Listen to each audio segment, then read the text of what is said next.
ವೀಕ್ಷಕರೇ, ಜ್ಯೋತಿಷ್ ಶಾಸ್ತ್ರದ ಪ್ರಕಾರ ಮದುವೆ ಎನ್ನುವುದು ಕೇವಲ ಎರಡು ಮನಸ್ಸುಗಳ ಮಿಲನ ಮಾತ್ರವಲ್ಲ, ಎರಡು ಜಾತಕಗಳ ಪ್ರಬಲ ಸಂಯೋಜನೆ. ಇವತ್ತು ನಾವು ರಾಶಿ ಚಕ್ರದ ಮೊದಲನೇ ನಕ್ಷತ್ರವಾದ ಅಶ್ವಿನಿ ನಕ್ಷತ್ರದ ವಿವಾಹ ಮೈತ್ರಿಯನ್ನು ನೋಡೋಣ. ಈಗ ಈ ಅಶ್ವಿನಿ ನಕ್ಷತ್ರದವರು ಅಪ್ಪಿತಪ್ಪಿಯೂ ಮಾಡಿಕೊಳ್ಳಬಾರದ ಕಡಿಮೆ ಗುಣಗಳು ಬರುವ ವರ್ಜ್ಯ ಜೋಡಿಗಳು ಯಾವುದು ಅಂತ ನೋಡೋಣ. ನಾನು ನಿಮಗೆ ಈ ವಿಡಿಯೋ ಕೊನೆಯಲ್ಲಿ ಒಂದು ನಕ್ಷತ್ರದ ಬಗ್ಗೆ ಹೇಳ್ತೀನಿ. ಈ ನಕ್ಷತ್ರ 32 ಗುಣಗಳು ಬಂದರೂ ಸಹ ಮದುವೆಗೆ ಯೋಗ್ಯವಲ್ಲ. ಯಾಕಂತ ಹೇಳಿದ್ರೆ ನಾನು ನಿಮಗೆ ಈ ವಿಡಿಯೋ ಕೊನೆಯಲ್ಲಿ ಹೇಳ್ತೀನಿ. ಈಗ ಈ ಅಶ್ವಿನಿ ನಕ್ಷತ್ರ ಜನಿಸಿದ ಹುಡುಗಿಗೆ ಮದುವೆಗೆ ಹೊಂದಾಣಿಕೆ ಆಗಬಾರದ ನಕ್ಷತ್ರಗಳು ಯಾವುದು ಎಂಬ ವಿಚಾರದ ಬಗ್ಗೆ ನೋಡೋಣ. ಮೊದಲನೇದಾಗಿ ಪೂರ್ವಭಾದ್ರ ನಕ್ಷತ್ರ 1, 2, 3 ಪಾದಗಳು. ಪೂರ್ವಭಾದ್ರ ನಕ್ಷತ್ರ 1, 2, 3 ಪಾದಗಳು ಜನಿಸಿದ ಹುಡುಗನಿಗೆ ನಾವು ಹೊಂದಾಣಿಕೆ ಮಾಡಿದಾಗ ನಮಗೆ ಇದು ಬರೀ ಕೇವಲ 8 ಗುಣಗಳು ಮಾತ್ರ ನಮಗೆ ನೀಡುತ್ತದೆ.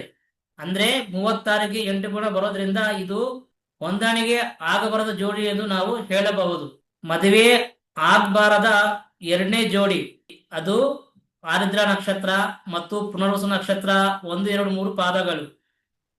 ಈ ಅಶ್ವಿನಿ ನಕ್ಷತ್ರ ಜನಿಸಿದ ಹುಡುಗಿಗೆ ಮತ್ತು ಆರಿದ್ರ ನಕ್ಷತ್ರ ಜನಿಸಿದ ಹುಡುಗನಿಗೆ ಹೊಂದಾಣಿಕೆ ಮಾಡಿದಾಗ ನಮಗೆ 36 ಗುಣಗಳಿಗೆ ಇದು ಕೇವಲ 10 ಗುಣಗಳು ಮಾತ್ರ ಬರುತ್ತವೆ.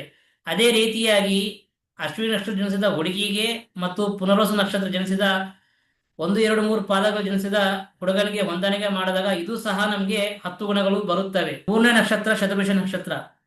ಈ ಶತಭಿಷ ನಕ್ಷತ್ರ ಜನಿಸಿದ ಹುಡುಗನಿಗೆ ಮತ್ತು ಅಶ್ವಿನಿ ನಕ್ಷತ್ರ ಜನಿಸಿದ ಹುಡುಗಿಗೆ ಹೊಂದಾಣಿಕೆ ಮಾಡಿದಾಗ ನಮಗೆ ಇದು ಬರೀ 12 ಗುಣಗಳು ಮಾತ್ರ ಬರುತ್ತವೆ. ಇದು ಸಹ ಮದುವೆಗೆ ಉತ್ತಮವಲ್ಲ. 4ನೇ ನಕ್ಷತ್ರ ಧನಿಷ್ಠ ನಕ್ಷತ್ರ. ಈ ಧನಿಷ್ಠ ನಕ್ಷತ್ರ ಜನಿಸಿದ ಹುಡುಗನಿಗೆ ಮತ್ತು ಅಶ್ವಿನಿ ನಕ್ಷತ್ರ ಜನಿಸಿದ ಹುಡುಗಿಗೆ ಹೊಂದಾಣಿಕೆ ಮಾಡಿದಾಗ ನಮಗೆ ಇದು ಬರೀ 13 ಗುಣಗಳು ಮಾತ್ರ ನೀಡುತ್ತದೆ. ಇದನ್ನು ಸಹ ನಮಗೆ ಮದುವೆಗೆ ಆಗಬಾರದ ನಕ್ಷತ್ರ ಎಂದು ನಾವು ಹೇಳಬಹುದು. ಮುಂದಿನ ನಕ್ಷತ್ರ ಬಂದ್ಬಿಟ್ಟು ಉತ್ತರ ನಕ್ಷತ್ರ. ಈ ಉತ್ತರ ನಕ್ಷತ್ರ 2, 3 ಪಾದಗಳು ಜನಿಸಿದ ಹುಡುಗನಿಗೆ ಮತ್ತು ಅಶ್ವಿನಿ ನಕ್ಷತ್ರ ಜನಿಸಿದ ಹುಡುಗಿಗೆ ಹೊಂದಾಣಿಕೆ ಮಾಡಿದಾಗ 14 ಗುಣಗಳು ಬರುತ್ತವೆ. ಇದು ಸಹ ಮದುವೆಗೆ ಉತ್ತಮವಲ್ಲ. ಮುಂದಿನ ನಕ್ಷತ್ರ ಬಂದ್ಬಿಟ್ಟು ಜ್ಯೇಷ್ಠ ನಕ್ಷತ್ರ. ಈ ಜ್ಯೇಷ್ಠ ನಕ್ಷತ್ರ ಜನಿಸಿದ ಹುಡುಗನಿಗೆ ಮತ್ತು ಅಶ್ವಿನಿ ನಕ್ಷತ್ರ ಜನಿಸಿದ ಹುಡುಗಿಗೆ ಹೊಂದಾಣಿಕೆ ಮಾಡಿದಾಗ ನಮಗೆ ಇದು 15 ಗುಣಗಳನ್ನು ನೀಡುತ್ತದೆ. ಹಾಗಾಗಿ ಇದು ಸಹ ಮದುವೆಗೆ ಉತ್ತಮ ಆಗಬಾರದ ನಕ್ಷತ್ರ ಎಂದು ನಾವು ಹೇಳಬಹುದು. ಮುಂದಿನ ನಕ್ಷತ್ರ ಯಾವುದು ಅಂತ ನೋಡೋದಾದ್ರೆ ಅದು ಹಸ್ತ ನಕ್ಷತ್ರ ಮತ್ತು ಉತ್ತರ ನಕ್ಷತ್ರ 2, 3, 4 ಪಾದಗಳು ಮತ್ತು ಕೃತ್ತಿಕಾ ನಕ್ಷತ್ರ 2, 3, 4 ಪಾದಗಳು.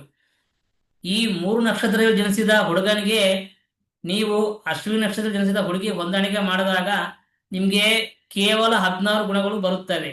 ಹಾಗಾಗಿ ಇದನ್ನು ಸಹ ಮದುವೆ ಆಗಲು ಯೋಗ್ಯ ಆಗಬಾರದ ನಕ್ಷತ್ರ ಎಂದು ನಾವು ಹೇಳಬಹುದು. ಈಗ ಕೊನೆಯದಾಗಿ ನಾನು ನಿಮಗೆ ಒಂದು ನಕ್ಷತ್ರದ ಬಗ್ಗೆ ಹೇಳ್ತೀನಿ. ಈ ನಕ್ಷತ್ರಕ್ಕೆ ನಾವು ಹೊಂದಾಣಿಕೆ ಮಾಡಿದಾಗ 32 ಗುಣಗಳು ಬರುತ್ತವೆ. ಈ 32 ಗುಣಗಳು ಬಂದರೂ ಇದು ಮದುವೆಗೆ ಯೋಗ್ಯವಾಗದ ನಕ್ಷತ್ರವಾಗಿದೆ. ಆ ನಕ್ಷತ್ರ ಯಾವುದು ಅಂತ ಹೇಳಿದ್ರೆ ಅದು ಭರಣಿ ನಕ್ಷತ್ರ. ನೀವು ಹೇಳಬಹುದು, ಯಾಕಪ್ಪ ಇದು 32 ಗುಣಗಳು ಬರ್ತಾ ಇದೆ, ಯಾಕೆ ಇದು ಮದುವೆಗೆ ಹೊಂದಾಣಿಕೆ ಆಗಲ್ಲ, ನೀವು 18 ಗುಣಗಳು ಬಂದ್ರೆ ಮದುವೆಗೆ ಮಾಡಬಹುದು ಅಂತ ಹೇಳ್ತೀರಲ್ಲ ಅಂತ ನೀವು ಕೇಳಬಹುದು. ಆದ್ರೆ ಇದು 32 ಗುಣಗಳು ಬಂದರೂ ಈ ಮದುವೆಗೆ ಹೊಂದಾಣಿಕೆ ಆಗಲ್ಲ. ಕಾರಣ ಏನಪ್ಪಾ ಅಂತ ಹೇಳಿದ್ರೆ ಇದು ನಮಗೆ ಒಂಟುಕುಪ್ಪಲ್ ಪಂಚಾಂಗದಲ್ಲಿ ಹೇಳಿದ್ದಾರೆ.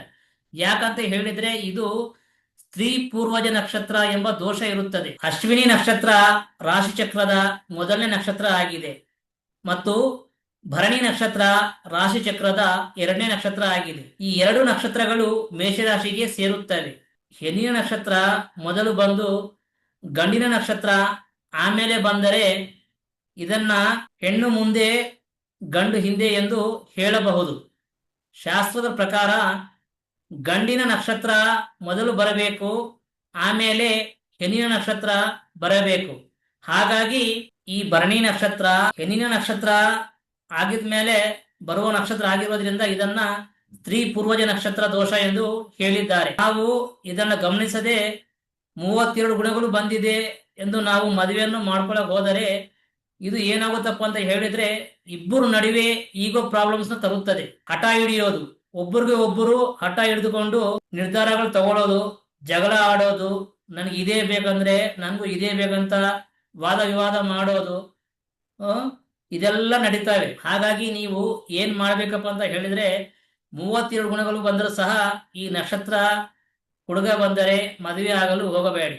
ಇದನ್ನು ಹೊರತುಪಡಿಸಿ ಇಬ್ಬರು ಜಾತಕದ ಲಗ್ನ ಹೊಂದಾಣಿಕೆ ಆಗ್ತಾ ಇದೆಯಾ, ಎರಡನೇದು ಬಂದ್ಬಿಟ್ಟು ಇಬ್ಬರ ನಡುವೆ ರಜ್ಜು ದೋಷ ಏನಾದ್ರೂ ಇದೆಯಾ ಇಲ್ವಾ, ನಾಡಿ ದೋಷ ಏನಾದ್ರೂ ಇದೆಯಾ ಇಲ್ವಾ, ಕುಜ ದೋಷ ಏನಾದ್ರೂ ಇದೆಯಾ ಇಲ್ವಾ, ಮತ್ತು ಸರ್ಪದೋಷ ಏನಾದ್ರೂ ಇದೆಯಾ ಇಲ್ವಾ, ಮತ್ತು ಈ ಇಬ್ಬರು ಜೋಡಿಗಳ ದಶೆಗಳು ಯಾವುದು ನಡೀತಾ ಇದೆ ಅಂದ್ರೆ ಶತ್ರು ದಶೆ ಕೊಡುವ ದಶೆಗಳು ಏನಾದ್ರೂ ನಡೀತಾ ಇದ್ರೆ, ಆದ್ರೆ ಮುಂದೆ ಬರುವಾಗಿದ್ರೆ ಇದನ್ನು ಮದುವೆ ಮಾಡಕ್ಕೆ ಯೋಗ್ಯವಲ್ಲ ಎಂದು ನಾವು ಹೇಳಬಹುದು. ಹಾಗಾಗಿ ನೀವು ಬರೀ ಗುಣಗಳನ್ನು ಮಾತ್ರ ನೋಡಿಕೊಂಡು ಮದುವೆಯನ್ನು ಮಾಡ್ಕೊಳ್ಳೋದು ಉತ್ತಮ ಅಲ್ಲ ಅಂತ ಹೇಳಿಬಿಟ್ಟು ನಾನು ನಿಮ್ಗೆ ಹೇಳ್ತಾ ಇದ್ದೀನಿ.